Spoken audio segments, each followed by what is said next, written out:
Well, hey there, boys and girls. There is a fresh regurgitation of the rapture science fiction Left Behind, hitting theaters in an attempt to instill panic on the masses and make Tim LaHaye a royalty check. Now, while I appreciate Nicolas Cage in Raising Arizona, it's only appropriate that his latest film falls into the genre of irrelevant Illuminati conspiracy flicks. Like Nicolas Cage's career, evangelicalism was left behind years ago, but I'm sure it will go a long way in making Christians look very intelligent and in no way crap on our already stellar reputation in society, nor by any means portray God as a cosmic Orwellian genocidal maniac. Now, as a kid, I grew up in the perpetual fear that I was going to be left behind in the rapture. If a car horn blasted too loudly outside at night, I was afraid it was the archangel's trumpet. I would quickly pray, knowing I was probably screwed because I was still laying in bed. Sometimes, if I heard a loud noise, loud, unexpected noises usually triggered this reaction, I would quickly go and check and make sure all my other family members were still in the house. But then again, that wasn't much comfort after a while because I realized most of them wouldn't make the cut either.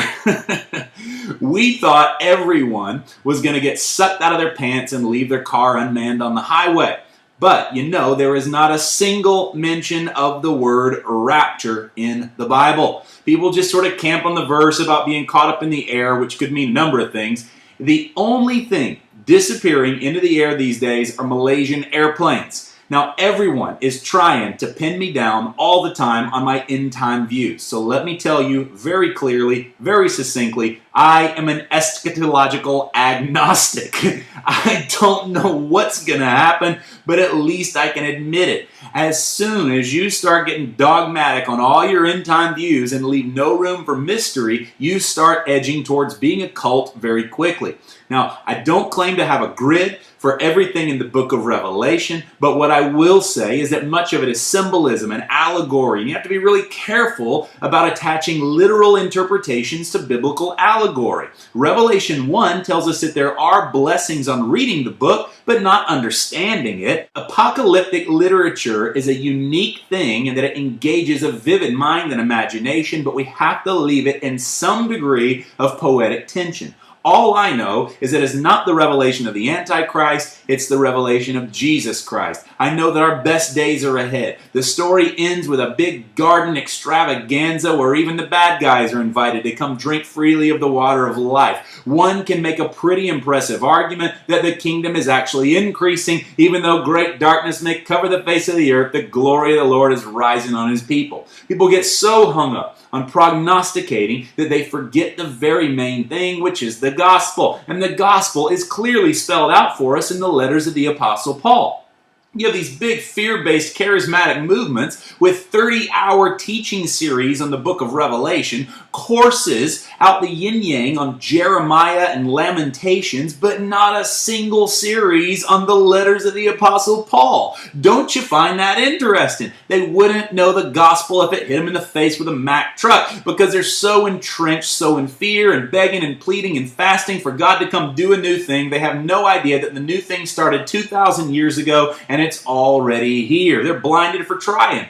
And the millennium? I mean, who the hell really knows what that is? It's the 1,000 years of peace that Christians continually argue about. But let's look at the rapture for a second. That is one bit of eschatology I can tell you about quite easily because it doesn't exist. The real definition of the word rapture, which is not in the Bible, is the word trance, which is in the Bible, ecstasis. And it has to do with the pleasurable overpowering of the Spirit. What we also call filled with the Spirit, baptized in the Spirit, soaking, contemplation, ecstasy, carpet time, slain in the Spirit, drinking in the Spirit, etc., etc. Rapture never had anything to do with some Houdini disappearing act of the church secretary. The idea came out of a vision from a lady named Margaret MacDonald in the mid-1800s. That idea of the rapture from her vision was later popularized in John Nelson Darby's Bible, and it didn't really flourish until later revivalism in America.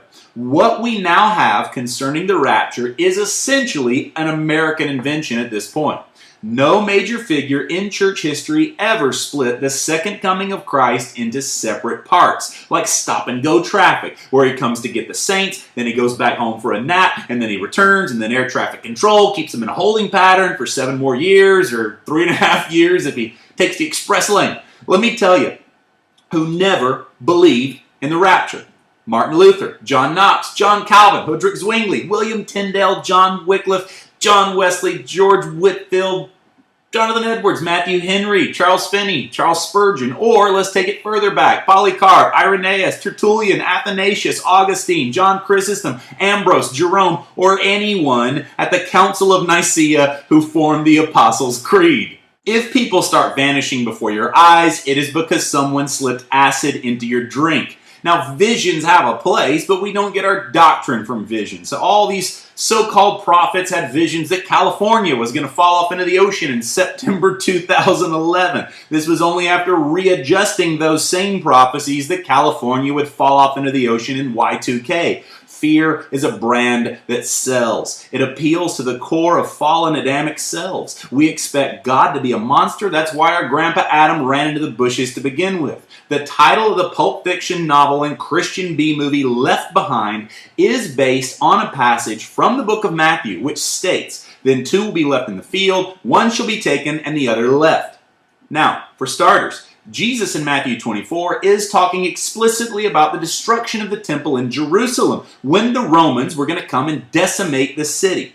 Acting in the role of a prophet to his own Jewish people, Jesus is transitioning the Jews out of the old and into the new covenant in that aspect of his ministry in which he says he was sent not to the Gentiles but to the house of Israel as an Israelite. Everything he states in Matthew 24 came perfectly to pass in AD 70, less than 40 years after his crucifixion. Jesus says, this temple will be destroyed. And his disciples ask, please tell us, when will this happen? And in this same rendition, in Luke 22, he says, truly I say to you, this generation will not pass away until all this has taken place. He was talking about something that was very present tense for his hearers. Now we get confused about all this supposed future judgment stuff because of all the creepy symbolism of hell breaking loose, sun, moon, stars. But right here, Jesus says, when you see soldiers camped all around Jerusalem, then you'll know she's about to be devastated. If you're living in Judea at that time, run for the hills. If you're in the city, get out quickly. If you're in the fields, don't even go home to get your coat. This is Vengeance Day. Everything written about it will come to a head. If you're pregnant, if you're nursing mother in that day, you're going to have an especially hard time, he says.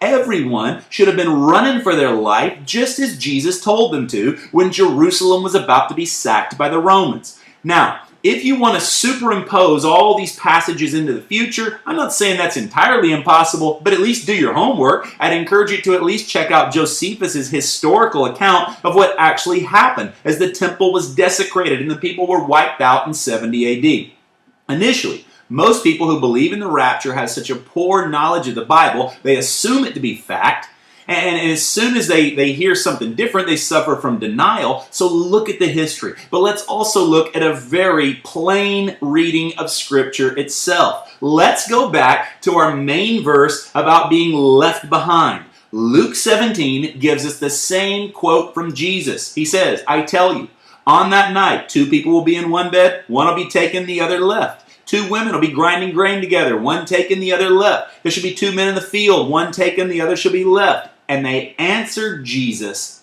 and they asked, where, Lord? Where are they going to be taken off to? Are they teleported to paradise? Are they whisked away to some magical white unicorn so they can join the flying supernatural army and come back and kill their Democrat co-workers? Where are they taken to? They're taken away. Where do they go? They ask, and Jesus answers, just look for the vultures, and there you'll find their bodies. The ones who are taken away are killed. It's the ones who are left behind that are safe. So let me get this straight. It is actually more biblical to believe that massive Lord of the Rings-sized vultures come and take all the religious wingnuts away and eat them so that we can have a happier life, That idea actually has more scriptural support than the Left Behind books. But he's saying here, it is good to be left behind. I don't want to be taken and killed by the Romans. He's talking about the siege and destruction of those who refuse to listen and accept this plea to escape the coming judgment by holding on to their old legalistic, outdated religious system of Judaic temple worship. And history shows us that most, if not all, of the Christians at that time actually heeded the Lord's warning, and they escaped the city of Jerusalem when they saw the signs coming. In fact, there were actual supernatural signs in the sky that took place in AD 70, exactly like Jesus predicted. Now, your rapture-preaching dispensationalists don't usually believe in miracles, so let me tell you what happened. Josephus, the Jewish historian who wrote all of this down not long after it happened, writes this about the literal signs in the sky that appeared before the city was destroyed.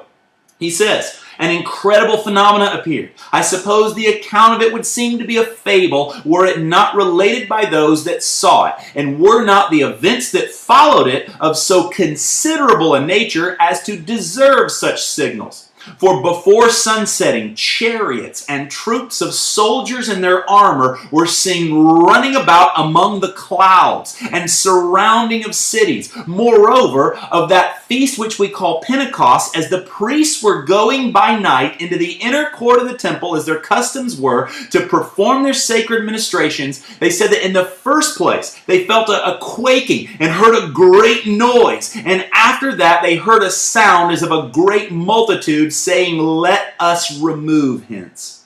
And then you have Tacitus, who was a Roman historian. He writes about it. He wasn't even a Jew, but everybody had heard about what had happened at that point. So he said that in the sky appeared a vision of armies in conflict, of glittering armor. A sudden lightning flash from the clouds lit up the temple. The doors of the holy place abruptly opened. A superhuman voice was heard to declare that the gods were leaving it. And the same instant came the rushing tumult of their departure. Few people placed a sinister interpretation on this, that they thought this was a good sign.